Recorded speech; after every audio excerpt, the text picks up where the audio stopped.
तो ये जो जूठन चैप्टर है ओम प्रकाश वाल्मीकि द्वारा लिखा गया। तो इसके बचपन में कहानी पढ़े कि ओम प्रकाश वाल्मीकि का जो स्कूली जीवन रहा कैसा रहा।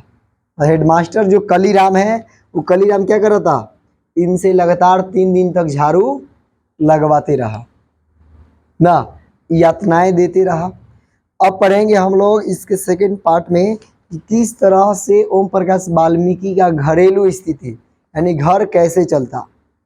तो बता रहे हैं कि मेरी माँ मेहनत मजदूरी के साथ साथ 8-10 तगाओं यानी कि हिंदू मुसलमान, तगाओं यानी हिंदू मुसलमान के घर तथा घेर बोला जाता जो मर्दों का बैठक खाना यानी बैठक खाना तथा मवेशियों को बांधने की जगह होता में साफ सफाई का काम करती थी। मतलब कि हिंदू मुसलमानों के यहाँ जिसमें पशु रहता वो जगह और जहाँ पर मर्दों की बैठक लगता वहाँ पर क्या करती, साफ सफाई की काम करती।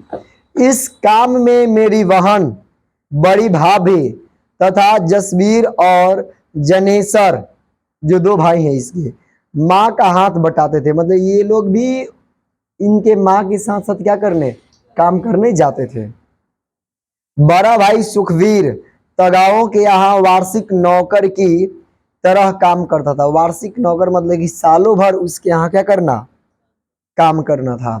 प्रत्येक तगा के घर में 10 से 15 मवेशी, मतलब कि जितने भी तगा मतलब जितने भी घर में जाता उस प्रत्येक घर में कितना, 10 से 15 गाय भैंस और बैल सामान्य बात थी। मतलब कम से कम उस घर में 10 से 15 गाय भैंस या फिर बैल रहता। उनका गोबर उठाकर गांव से बाहर कुरेरियों पर या उपले बनाने की जगह पर डालना पड़ता था।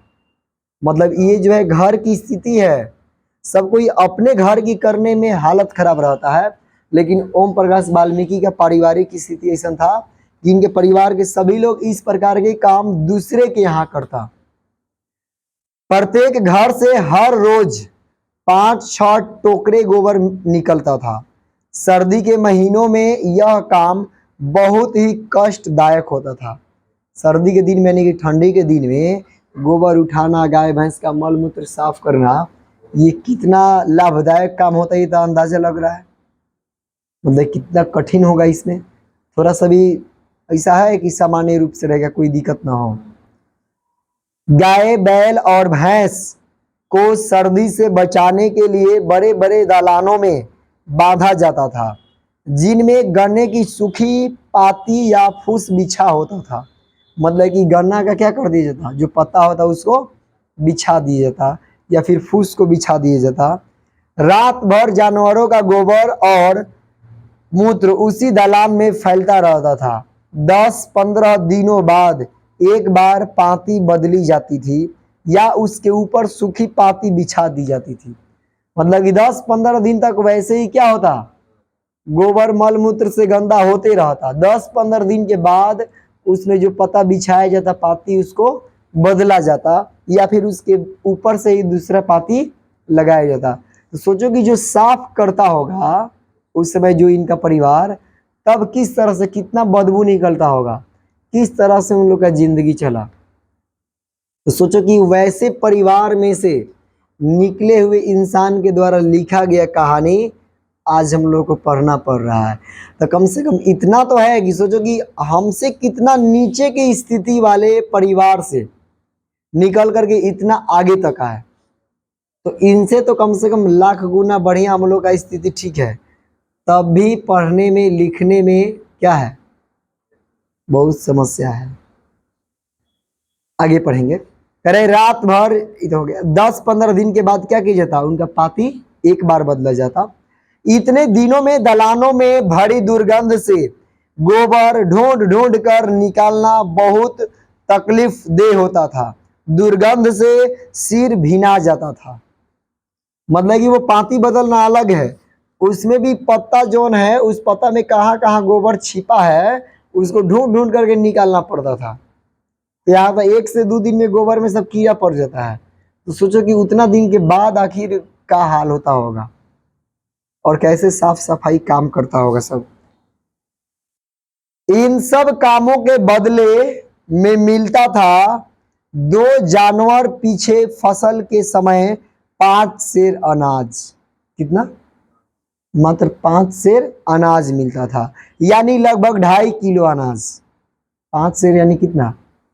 बस 2.5 किलो अनाज मिलता था और ये लोग काम करता। 10 मवेशी वाले घर से साल भर में 25 सेर यानी कि 12 से 13 किलोग्राम जो है अनाज मिलता था। पूरा साल भर काम करता लो तो कितना अनाज मिलता?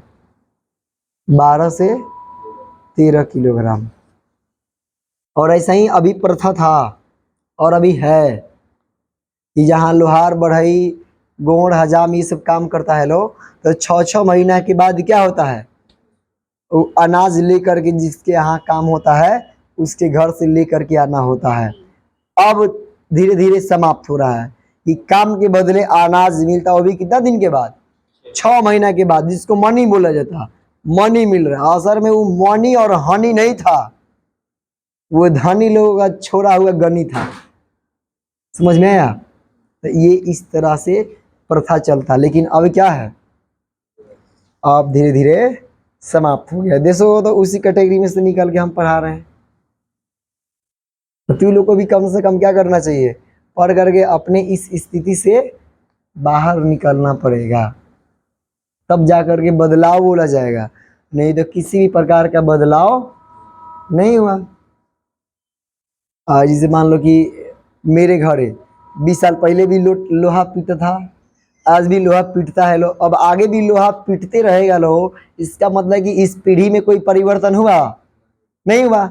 जो गोड़ है 20-30 साल पहले उसे घरे गुस्सार था, भूजा भूज जाता था, आज भी मान लो भूज जाता है, और आगे भी अगर कहीं भूजाता रहा, भूजते रहा लोग, तो बोला जाएगा कि ये जो पीढ़ी आया है कुछ परिवर्तन किया है। बोले हैं कि ये पीढ़ी जो है परिवर्तन नहीं किया है, बल्कि एक ही काम को पीढ़ी दर पीढ़ी बढ़ाया है।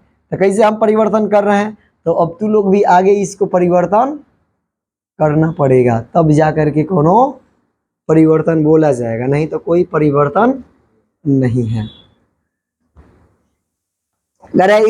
हर घर से बची खुची रोटी जो खास तौर पर चूहों को देने के लिए आटे में भूसी मिलाकर बनाई जाती थी।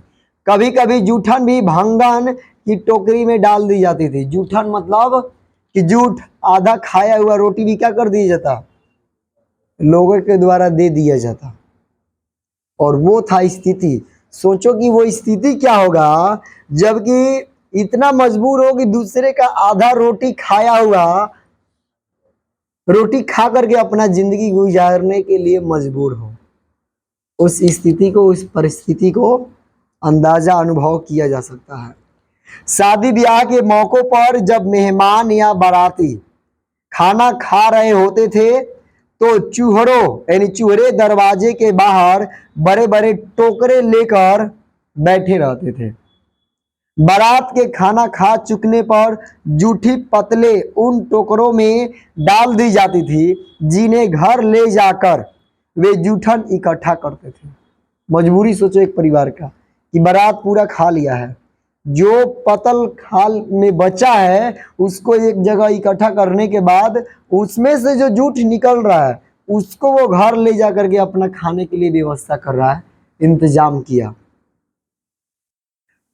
पूरी के बचे खुचे टुकड़े, एकाध मिठाई का टुकड़ा या थोड़ी बहुत सब्जी पतल पर पाकर खिल जाते थे। मतलब कि अगर गलती से पूरी का टुकड़ा मिल गया या फिर मिठाई का टुकड़ा मिल गया तो समझो कि वो लोग बहुत खुशी होता।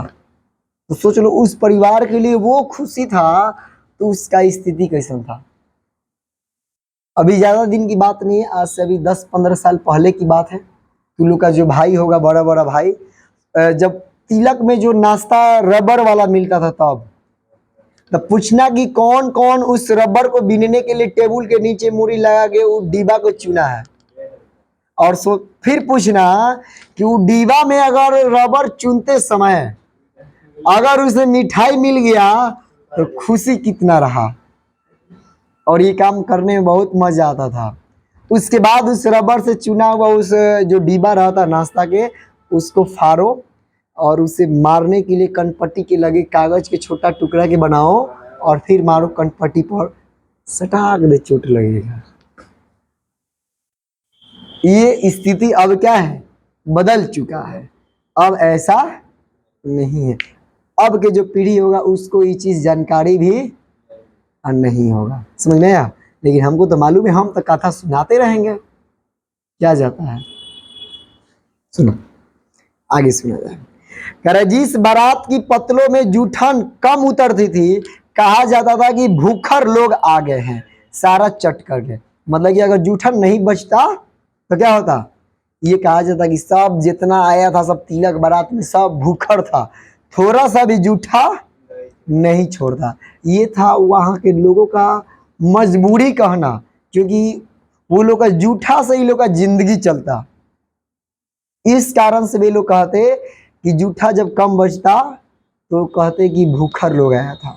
अक्सर ऐसे मौकों पर बड़े बूढ़े ऐसी बारातों का जिक्र बहुत रोमांचक लहजे में सुनाया करते थे कि उस बारात में इतनी जूठन आई कि महीनों खाते रहे थे। सोच लो समाज आखिर था कहाँ, हमारी पीढ़ी कहाँ थी, उस समय की जनरेशन कहाँ था कि जब लोग जूठन बहुत ज्यादा इकट्ठा करता तब उसको एक अलग रोमांचक तरीका से बखान करता कि उस बारात में उस तिलक में बहुत जूठन मिला था, खाते खाते कितने दिन बीते थे। सोच लो जूठ खाने की बड़ाई,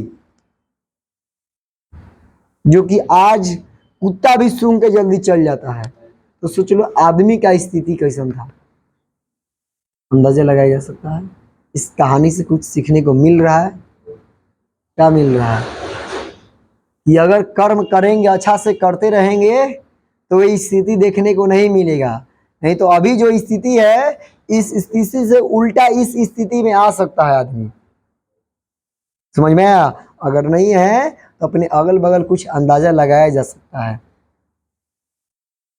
तो आगे सुनेंगे कहानी हम लोग कि पतलों से जो पुड़ियों के टुकड़े एकत्र होते थे उन्हें धूप में सुखा लिया जाता था। मतलब कि जो पूरी निकलता था जूठन के रूप में, उसके टुकड़ा को एकत्र करके उसको धूप में सुखा लिया जाता था। चरपाई पर कोई कपड़ा डालकर उन्हें फैला दिया जाता था सूखने के लिए। अक्सर मुझे पहरे पर बैठाया जाता था क्योंकि सूखने वाली पूड़ियों पर कौवे, मुर्गियों, कुत्ते अक्सर टूट पड़ते थे। मतलब जो ओम प्रकाश वाल्मीकि जो ये कहानी लिखे हैं वो बता रहे हैं कि जब पूरी का टुकड़ा बिटोरा जाता तो सुखाया जाता था उसको, तब जब चरपाई पर उसको डाल दिया जाता था तो उसको अगोरने के लिए इनको बैठाया जाता था कि ताकि कोई कुत्ता, मुर्गा, कौवा उसको लेकर के न भागे। सोचो स्थिति। तो जूठा पूरी को अगोरने वाला, देखने के लिए कि कोई कुत्ता ना लेके भागे, वो इंसान आखिर शिक्षा के बदौलत ही तो आज यहाँ तक पहुंचा, जिसकी कलम द्वारा लिखे गए कहानी को आज पढ़ा जा रहा है। गवर्नमेंट पढ़ा रही है कि इसे कहानी पढ़ो, ऐसा कहानी हमारे समाज में ही है। जरा सी आंख बची कि पुड़िया साफ, इसलिए डंडा लेकर चरपाई के पास बैठना पड़ता था। ये सूखी पुड़ियां बारात के कठिन दिनों में बहुत कम आती थी। उन्हें पानी में भिगोकर उबाल लिया जाता था। उबली हुई पुड़ियां पर बारीक मिर्च और नमक डालकर खाने में मजा आता था।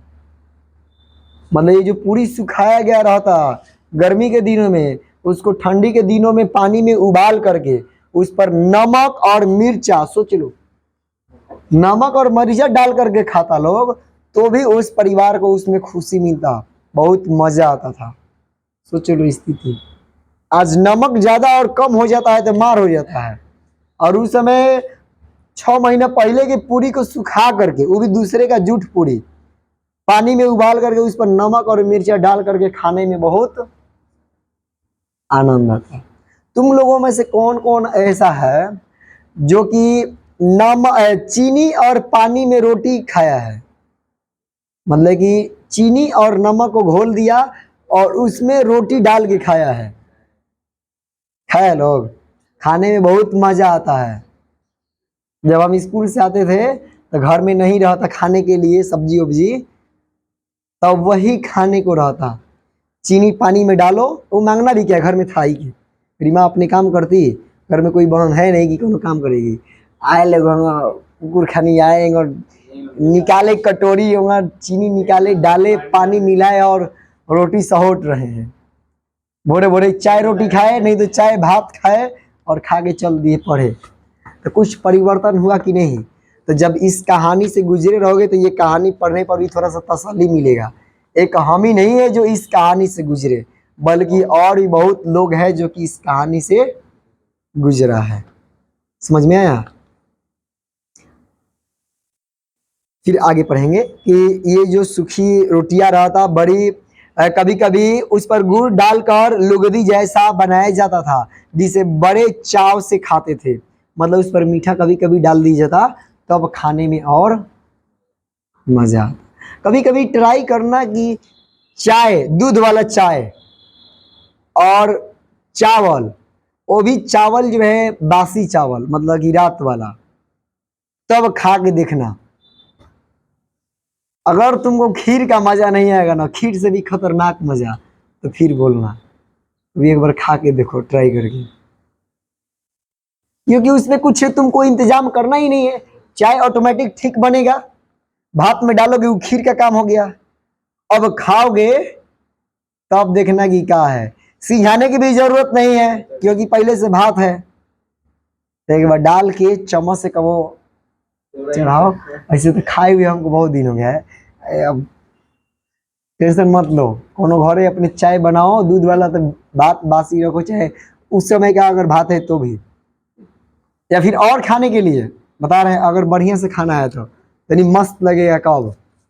अब मान लो कि अगर चावल है सुबह में बनाया है, 12-1 बजे दोपहरिया हो गया या फिर 3 बज रहा है, तो भात ठंडा हो जाएगा। उस समय क्या करोगे, नमक, मरीचा, प्याज, और उसके बाद से अगर सतुआ बना सकते हो तो सतुआ बना के उसमें डालो, और नहीं तो अगर मरचा का अचार है, वो भी अचार पूरा ना रहना चाहिए, तब मिला करके खाओ। अगर तुमको तुमको सभी सब्जी से बढ़िया नहीं लगा तो फिर हमसे बोलोगे कि क्या लग रहा है, मस्त लगेगा। समझ में आया? इसका मतलब कि यहाँ तक तुम लोग है, यहाँ तक गरीबी देखा है। इसके पहले वाला जो गरीबी बताया वो गरीबी नहीं देखा है। चलो वहां से हम तो रूबरू हैं, वहां तक मालूम है, समझ में आया है। आज जब मैं इन सब बातों के बारे में सोचता हूं तो मन के भीतर कांटे जैसे उगने लगते हैं। कैसा जीवन था, सोच लो, लेखक ऐसा बता रहे हैं। ऐसा हम लोग भी सोच सकते हैं कि आखिर जब वो जीवन था तो उस समय जीवन कैसा था।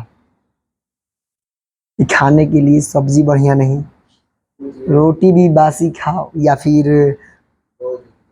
अभी ओरिजिनल रोटी जो बोला जाए बना के ताजा ताजा, जल्दी ताजा ताजा एक ही चीज मिलता, भात। समझ में आया? इसीलिए तो दिमाग यानी भात जिसन है, बढ़िया। समझ में आया? सुनो, दिन रात मर खप कर हमारे पसीने की कीमत मात्र जूठन, फिर भी किसी को कोई शिकायत नहीं, कोई शर्मिंदगी नहीं, कोई पश्चाताप नहीं। मतलब कि फिर भी कोई जीवन से कोई दिक्कत नहीं था। ये